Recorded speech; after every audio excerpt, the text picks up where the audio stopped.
Hello and welcome to our preview show of round 3 of the World Rally Championship as it heads to Mexico, the first gravel rally of the year. I'm joined, of course, by my usual partner in crime, Matt Wilson. But before we talk about Mexico, Matt, we have to look back at round 2 of the championship in Sweden. It was such a difficult weekend. The temperatures well above freezing for most of the weekend. And I think for me, certainly it's the worst rally Sweden I've seen in the last decade. Very, very difficult conditions, but one man shone above everybody else throughout the entire weekend, and that was Chen.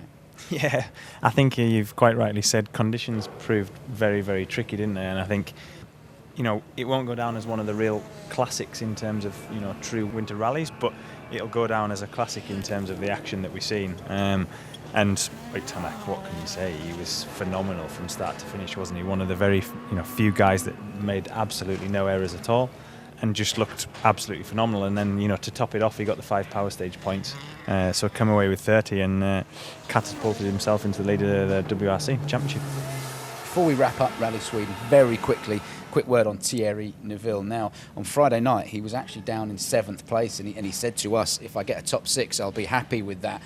He actually finished the rally in 3rd, again capitalising on other people around him, making mistakes, keeping himself out of trouble, and strategically it's worked for him, and perhaps we're starting to see a different approach to his championship campaign this year. Yeah, I think, as you said, a great, steady, sensible drive from Thierry. Picked up some power stage points as well. So, yeah, you'd have to say that, he did a good job. He had a couple of big high-speed 360s, got away with them, and, come away with a podium and some power stage points. So, generally, all in all, not a bad weekend for him.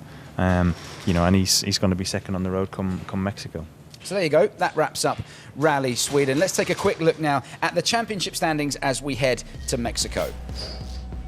Tanak is our new championship leader with 47 points, 7 clear of Thierry Neuville in second. Sebastian Ogier lies third ahead of Chris Meek with Esa-Pekka Lappi 5th on 19 points. Sebastian Loeb 6th with 18 ahead of Elvin Evans, and Andreas Mikkelsen rounding out the top 8 with 12. And in the manufacturer's title race, Toyota take the lead, 1 point clear of Hyundai. Citroën in 3rd with 47, M-Sport lie 4th with 30. So let's turn our attention to round 3 of the championship in Mexico. 21 stages to face this year. It is, of course, the first gravel rally of the year up in the mountains in Mexico. Guys running in altitude. Now, that means a couple of things. Basically, there's less oxygen to play with up there. Less oxygen, less fuel in the combustion chamber means less power. Now, there's a lot of stuff that the guys can do mapping-wise, but it's still not a completely fair and clean sheet for us to compare what's going on across the board in WRC. No, definitely not. I mean, I think it's always been known that the first 3 events of the year are all got their own unique character, and it's not until we get back to Europe onto the gravel events, after Mexico, that we really start to get a true indication of where the car's performance is. Monte Carlo's unique; it's got real mixture conditions. Sweden, as we've seen, for only winter rally of the year. Mexico is first gravel event, but as you said, Mike, the altitude is a massive effect. I think sometimes you can be losing up to 30% of your power, and from a driver's point of view, that's quite tough to deal with. It's a tricky one, and it's difficult for the drivers and the co-drivers because you have to be, as I said, so precise.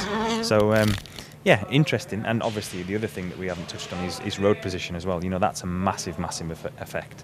So Sebastian Ogier, you'd have to say, out of the championship contenders, is putting himself, come the start of Mexico, has put himself in a good position. Okay, he'll want to be higher up in the championship, but he'll have to really capitalise in Mexico and make use of what he's got. Yeah, road position is going to be critical. Remember, Tanak is leading the championship, which means he'll kick off the rally. He'll be the first man on the road on Friday, and he'll be road sweeping that a clean line of gravel for everybody else. Sebastian Ogier will be third, and as you said, he has to capitalise on that because potentially starting to slip away from Tanak now because Tanak looks so good. Quick word on Toyota. Obviously, Tanak, as we said, opening the road, but Chris Meek knows exactly what he's got to do to win that rally, and that means not throwing it off 200 metres from the end of the final stage and sticking everybody's hearts in their mouths.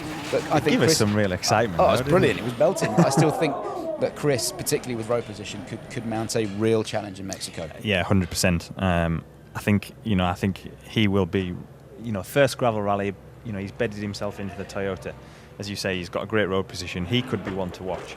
As well as Estepa Calapi, in fairness, as well. We know the Citroen's obviously good in Mexico. Sebastian Loeb come back, showed great pace there after being out for a long time. Chris Meek won it the year before. So we know the Citroen's good there. I think there's going to be some great fights in there as well. Yeah, for sure. Plenty of fireworks to look forward to as we head to Mexico. And you can join Matt and myself across the entire weekend. Our first show, Friday, the 8th of March on Red Bull TV. Make sure you join us. It's going to be a cracker. We will see you then. Thanks for your company. Goodbye. That means a couple of things. Basically, there's less oxygen to play with up there. Less oxygen, less fuel in the combustion chamber means less power. Now, there's a lot of stuff that the guys can do mapping-wise.